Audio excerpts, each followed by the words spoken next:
justamente boa noite do ilustrador e da diagramadora, e a gente vai passar para a contação da história que a gente viu. Então, muito obrigado por você ter vindo. Vamos para aí, Renato. Bom dia a todos e todas, só tenho a agradecer a presença, todo mundo que está aqui nesse momento especial, um momento muito bacana.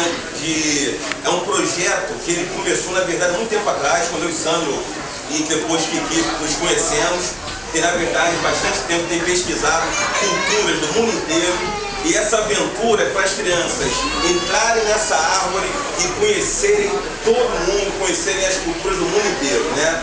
E a gente começa falando de duas culturas africanas importantes, falando do Antigo Egito, falando do povo Batuá, que é um povo muito interessante. E eu tenho a agradecer aqui minha mãe, toda a minha família, minha sogra, todos os meus familiares. Não tem nem como me agradecer a todo mundo, porque é muito difícil. E dizer uma coisa que é muito importante, que esse momento que a gente está compartilhando é um momento que nós queremos continuar compartilhando com vocês, e a cada ano estaremos aqui fazendo lançamento de livros, e somos uma equipe. Esse aqui é um projeto de uma equipe, eu, Sandro e Kiki, estamos construindo, na verdade, não são apenas as histórias, mas são além das histórias no livro. Nós temos um site que já está no ar, o nosso site começou. É um momento de muita emoção para nós três, que a gente começou esse projeto há muito tempo atrás, e a gente está muito feliz de estar podendo agora ver esse momento, né?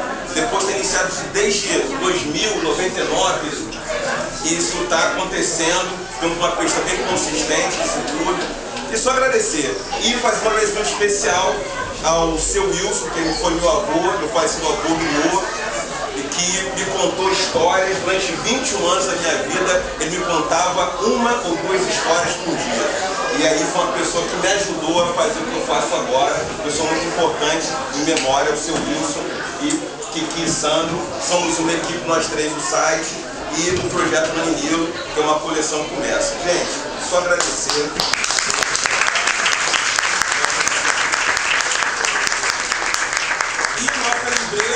Nossa livreira aqui é a Kitabo, Fernando Felisberto, e o nosso editor Guilherme, que está aqui. Nossa contadora de história, Carla Cristina, editor especial, nosso fotógrafo Fábio, e toda a equipe que está aí, familiares nossos e amigos que são todos do nosso coração.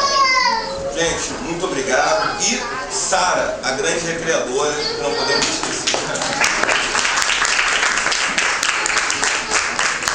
Espero que essas aventuras acompanhem essas crianças por toda a vida, até elas crescerem. E tem pelo menos 47 culturas diferentes para a gente retratar nesses livros. Então tem pelo menos 47 livros para a gente se lançar. Tá bom? Muito obrigado. Tchau, Carla.